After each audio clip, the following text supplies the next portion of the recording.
La malaria es la infección de los glóbulos rojos por parte de una de las 5 especies del protozoo Plasmodium. La enfermedad la puede adquirir cualquier persona expuesta a la picadura del mosquito Anopheles.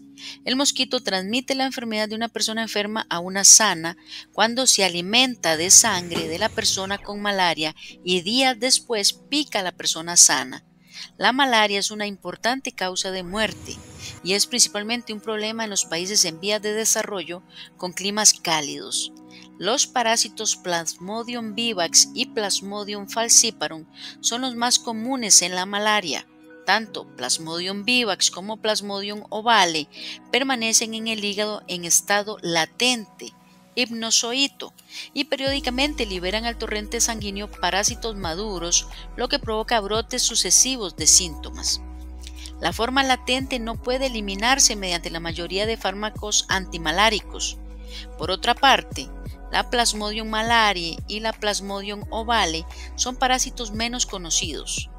La Plasmodium falciparum y la Plasmodium malariae no permanecen en el hígado. Sin embargo, formas maduras de Plasmodium malariae pueden permanecer en el torrente sanguíneo durante meses o incluso años antes de provocar síntomas. También existe el Plasmodium knowlesi, que infecta principalmente a los monos. También causa malaria en los seres humanos. Afecta principalmente a personas que viven cerca o trabajan en áreas boscosas de Malasia y otras áreas del sudeste asiático, por lo que Plasmodium knowlesi se da con muy poca frecuencia. La infección adquirida por Plasmodium falciparum es la más fatal si no es tratada a tiempo y podría tener serias complicaciones renales y cerebrales e inclusive la muerte.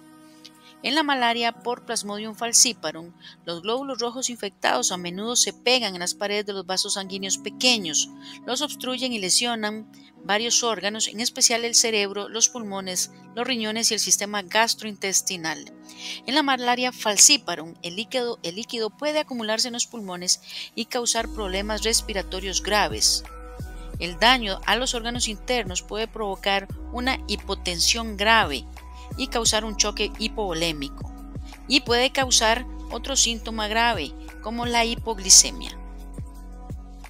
El ciclo de la infección malárica comienza cuando un mosquito hembra pica a un individuo con malaria e ingiere sangre que contiene células reproductivas del parásito.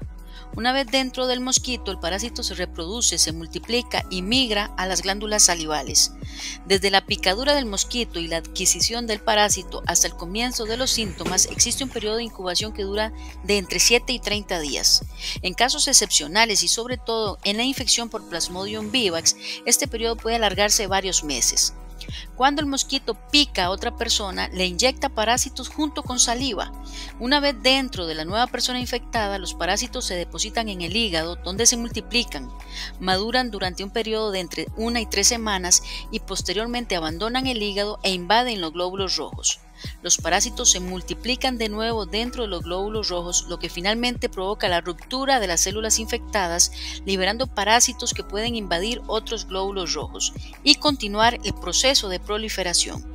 Dentro de los síntomas, la manifestación más característica de las distintas formas de paludismo es la aparición de episodios de fiebre, precedidos de escalofríos intensos que ceden con su duración muy abundante.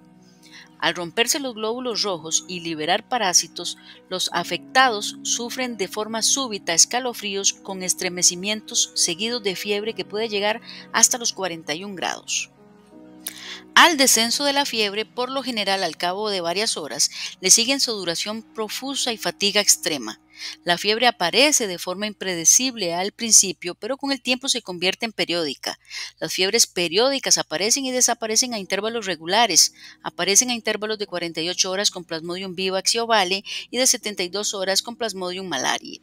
Las fiebres causadas por Plasmodium falciparum no suelen ser periódicas, pero algunas veces aparecen en intervalos de 48 horas. La infección por Plasmodium knowlesi suele causar máximos de temperaturas diarios. Estos ciclos se repiten con una cadencia distinta dependiendo del ciclo vital de la especie infectante, de modo que se habla de fiebre terciana cada 3 días o cuartana cada 4 días. Y a medida que la infección progresa, el vaso aumenta de tamaño y la anemia se agrava. Puede aparecer ictericia, malestar general, diarrea, dolor abdominal y disnea, dentro de otros síntomas.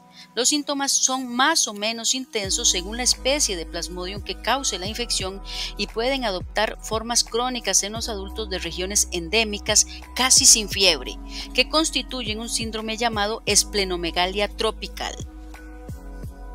El diagnóstico de la malaria se realiza mediante la observación de los parásitos en sangre. El gold estándar para la confirmación diagnóstica es mediante la microscopía, la gota gruesa o el frotis sanguíneo.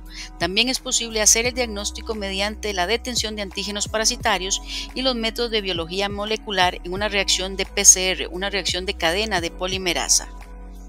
Después de comenzar el tratamiento de la malaria, la mayoría de las personas mejoran en un plazo de 24 a 48 horas, pero en el caso de malaria por Plasmodium falciparum, la fiebre puede persistir durante 5 días.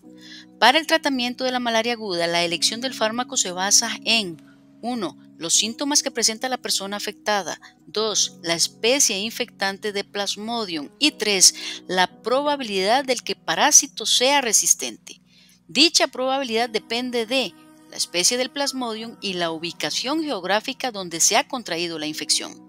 El régimen de tratamiento se basa en los resultados de las pruebas diagnósticas y el lugar de exposición.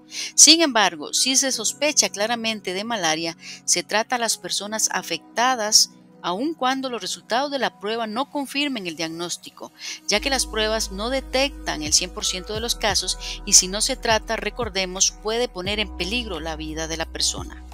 Algunas de las recomendaciones para evitar la exposición al mosquito están el uso de insecticidas en aerosol, tanto en sus hogares como en las zonas aledañas, colocar pantallas en puertas y ventanas, aplicarse repelentes en las zonas de la piel expuestas, el uso de pantalones largos y camisas de manga larga, en particular entre el anochecer y el alba para protegerse de las picaduras del mosquito, y las medidas de control de los mosquitos que incluyen la eliminación de las zonas de reproducción y el exterminio de las larvas en las aguas estancadas donde viven, se convierte en la medida más importante para el control y prevención del mismo.